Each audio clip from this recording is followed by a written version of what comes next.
Not all probiotics are created equal. New Purina Systemic Supplement remains live and active after the pelleting process and throughout the digestive system, making it all the way to the hind gut. Systemic was designed to support normal recovery after exercise and occasional gastrointestinal stress. Whether you're using a probiotic now or not, it's time to use a live and active supplement from a name you trust. Visit mq.purinamills.com to try Purina Systemic Probiotic Supplement today.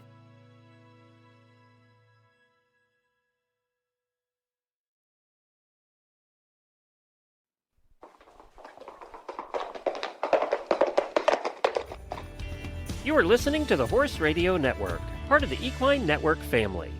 Greetings, everyone. Coach Jen here, and thanks for tuning in to Horse Tip Daily, episode 1580, brought to you today by Practical Horseman On Demand.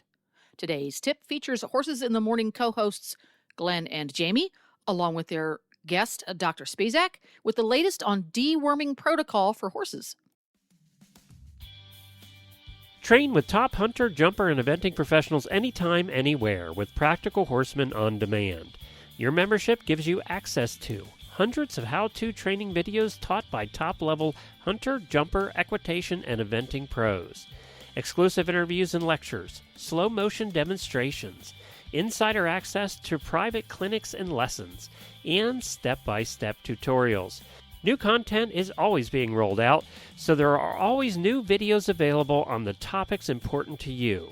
Join now for just $24.99 a month and take your training to the next level with Practical Horseman On Demand.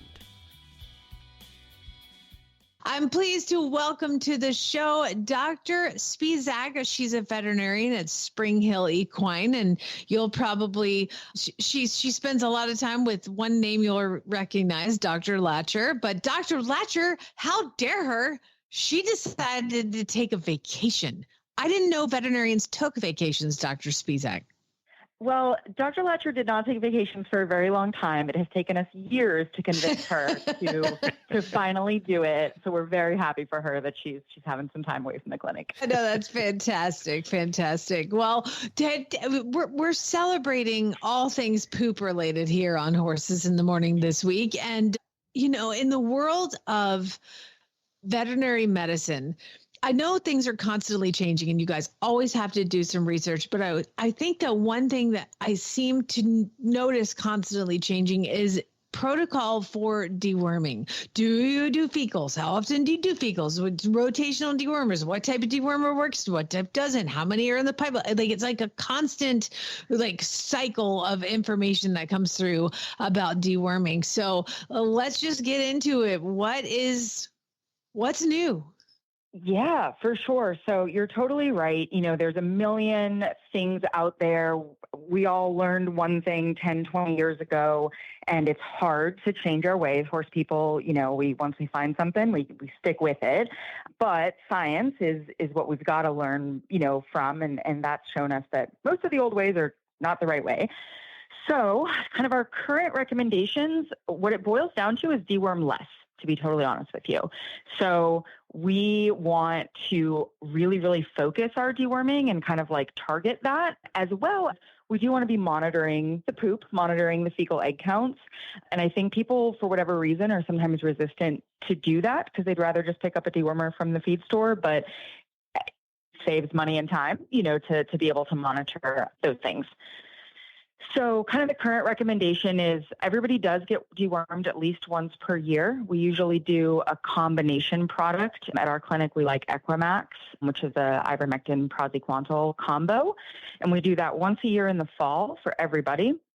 Kind of two reasons for that. The praziquantel part of that gets tapeworms, and tapeworms aren't found on our fecal egg counts. So we kind of just have to catch those guys where we can. And then, but in the fall for the other guys, we're kind of catching the large strongyles, and we're at least touching the small strongyles, which are our main issue in our adult horses.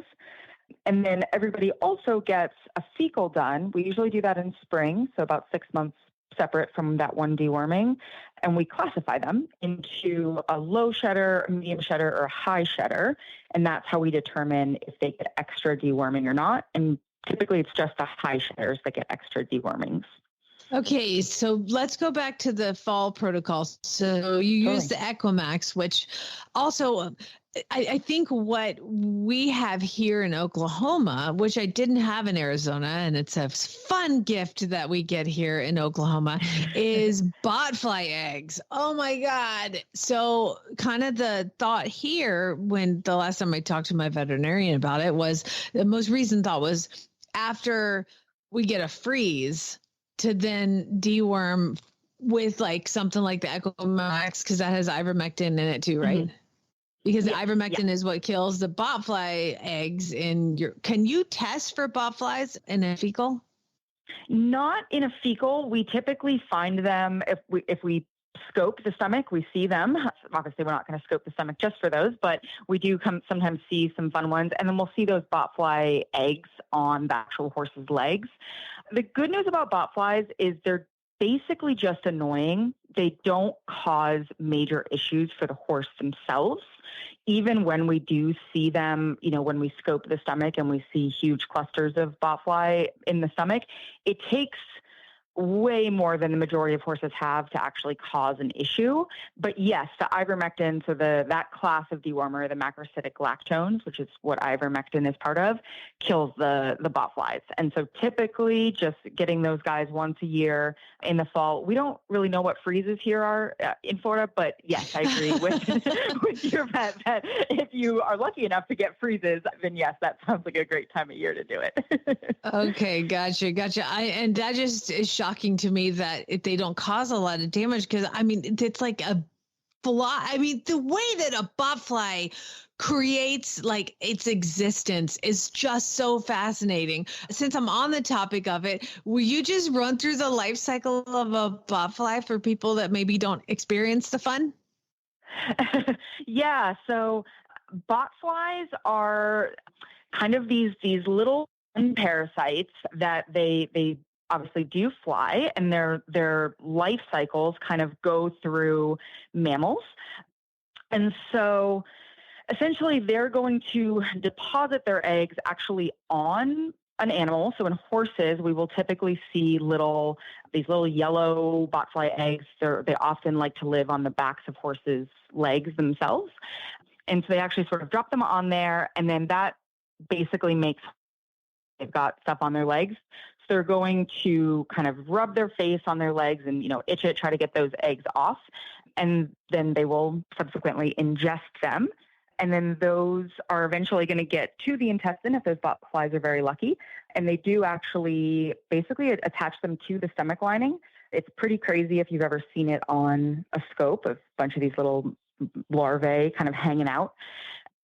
And then they will remain attached. It's like 10 to 12 months before they're then passed in the feces, and then they mature and continue on with the life cycle. So very much the true parasite, right? Like fully feeding off of that horse and then moving on with their lives. But luckily, in general, we don't get a lot of health issues from them. That's interesting. I didn't know. They scare me half to death because I'm like, I just think like of the just the way that the world works and how things work. Like that to me is, okay, I'm going to lay my eggs on your hair. You're going to rub it off. And then I'm going to get in the corner of your mouth and travel down and wake up in your stomach. Like I find the whole thing fascinating and scary. And Glenn, I just wanted you to remind you of the fact that what she just said was that you're then going to, in 12 months, find it in your horse's poop. So just keep an eye out for that. For sure. So for fecal egg count testing, I was a vet tech at a clinic in Arizona, and they had us, they came in and taught us all to do the fecal egg flotations at the vet clinic. Mm-hmm. But there's also companies where you can send little, vial of your horse's poop and they'll test it there. What do you recommend for fecal egg testing? So the biggest thing for fecal egg testing for horses and really all large animals is it has to be quantitative. So we have to get a number from it. So like in dogs and cats, we tend to just go with positive, negative. Do they have worms or do they not have worms? There's a lot of reasons for that. Probably the main one is they live inside with us and sleep on our beds. And so we'd like them to have 0 worms. And so but for large animals, we get that quantitative on grass, we know they're going to have parasites. It's just a matter of how many they have. So the kind of simplest way to do the fecal egg count quantitatively is called a McMaster's test. And what that is it's still done with a microscope the same way you would do a fecal float, but it uses a special slide that has like a grid mark on it. And it's all there's a lot of math involved. You have to use a certain number of grams of the poop and do calculations afterwards. But basically you get a number. There's also machines now that do that for us because we're in 2024. And so, certainly there's things that basically can do the quantitative analysis without a person being as involved. Our clinic has a machine called the Parasite, but it's spelled not like a parasite. I think it's CYTE is the last four. And that's what does our fecals for us. And it actually uses artificial intelligence to tabulate the amounts of eggs. It's really cool. Oh my gosh, that's so crazy. So now we're getting into like AI helping us count eggs in our horse's poop. What? That's crazy. Welcome to the future. We never dreamed, Glenn, that this would be our future. It's so exciting. 100%. I love it. Okay. So they can send them to you. There's companies that do that. So just find somebody who has some science behind the fecal flotations and egg counts and all that. So before we run out of time, what are some common mistakes that you see horse owners make when it comes to deworming? Yeah, totally. So the biggest thing is going to be deworming too often and rotating dewormers.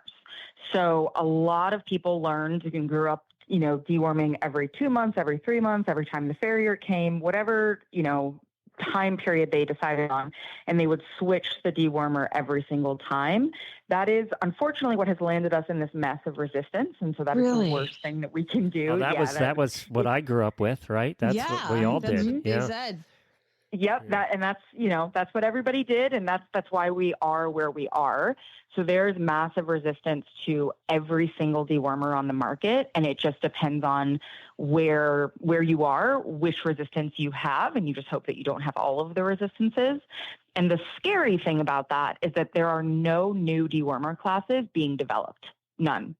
So we have what we have, and we have to save them and like make them work. Otherwise, we are going to go back to, the days before dewormers where we're having animals dying of parasites, essentially. And so it seems counterintuitive, but the answer is truly to stop giving those dewormers so often. And the reason for that is that every single time we expose the parasites to those dewormers, at least some of them don't die, they stay alive, and they learn how to fight those dewormers. And then they breed and they propagate those genetics. And so we are just breeding into resistance. And if we show the parasites a different dewormer every 3 months, we have now bred in resistance to all of those dewormers. And that happens very quickly. Yeah. God, antibiotics and dewormers both have the same problem. Exactly. Yeah. So Equimax is what you recommend in the fall, and then do a fecal float in the spring to see what you actually should give then? Yeah, so that's kind of our baseline protocol, and that's for our area. That's what works best for our area and our clients. So if you're in a drastically different area, like talking with the vets in that area and finding out what's best for them. But the big thing is, if you don't know if that's the right protocol for you, is doing something called a fecal egg count reduction test. And so if you've got a group of horses, you want to do it on like at least 5 of them. If you just have one horse, you can do it on the one horse. But you're essentially doing a fecal egg count, then you're giving a dewormer, and you kind of so maybe you pick Equimax, so you just pick the one you think is the best chance of being effective. And then you do another fecal egg count 2 weeks later, and you calculate the percentage change. And so you're looking for a pretty big percentage change. You're probably not going to get as a 99%, which is what the gold standard is, because there is so much resistance out there. But if you're getting no change or a really, really low percentage change, then that's evidence of resistance to that dewormer.